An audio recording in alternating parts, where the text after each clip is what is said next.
tous, aujourd'hui nous allons étudier l'énergie cinétique. Donc les mots-clés sont la masse et la vitesse. Je vous présente le matériel. Vous avez une voiture qui est posée sur un rail. On peut incliner ce rail. Et en bout de rail à gauche, vous avez un absorbeur de choc. Plus le choc est violent et plus la butée rentre dans son logement.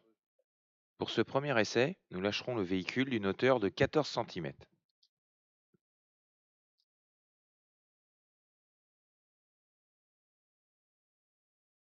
La butée s'enfonce alors de 2 crans. Vous venez d'observer une transformation d'énergie. L'énergie du véhicule a été transmise à l'absorbeur de choc. Et maintenant, nous pouvons libérer cette énergie de l'absorbeur de choc pour qu'il la restitue au véhicule. Vous la voyez à nouveau se propulser de quelques centimètres. Nous souhaitons donner une plus grande vitesse au véhicule. Pour ce faire, nous allons augmenter la hauteur de départ et nous pourrons comparer à l'expérience précédente. Nous réglons la hauteur de départ à 20 cm.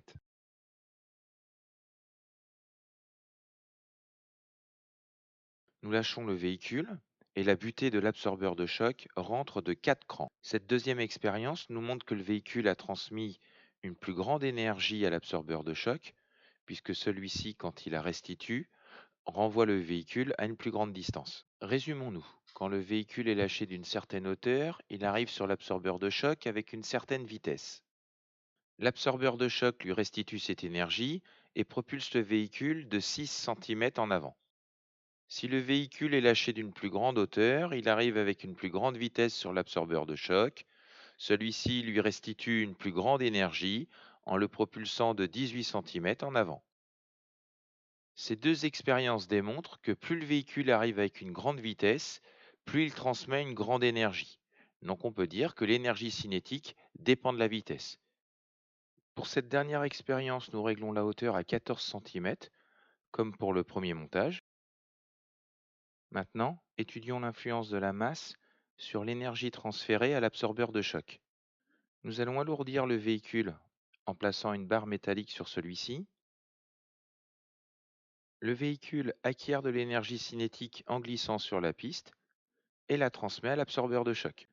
La barre métallique est retirée pour comparer à la première expérience et l'absorbeur de choc va restituer l'énergie en faisant avancer le véhicule. Résumons-nous, quand le véhicule est léger, il transfère peu d'énergie cinétique à l'absorbeur de choc. Celui-ci restitue cette énergie en propulsant vers l'avant le véhicule de 6 cm. Quand le véhicule est plus lourd, il transfère beaucoup plus d'énergie cinétique à l'absorbeur de choc qui restitue ce surplus d'énergie en propulsant davantage le véhicule vers l'avant. Vous pouvez lire 17 cm. Ces expériences montrent que l'énergie cinétique dépend de la vitesse et de la masse. En effet, si V augmente et M augmente, alors l'énergie cinétique EC augmente. La formule de l'énergie cinétique EC est égale à 0,5 fois M fois V au carré.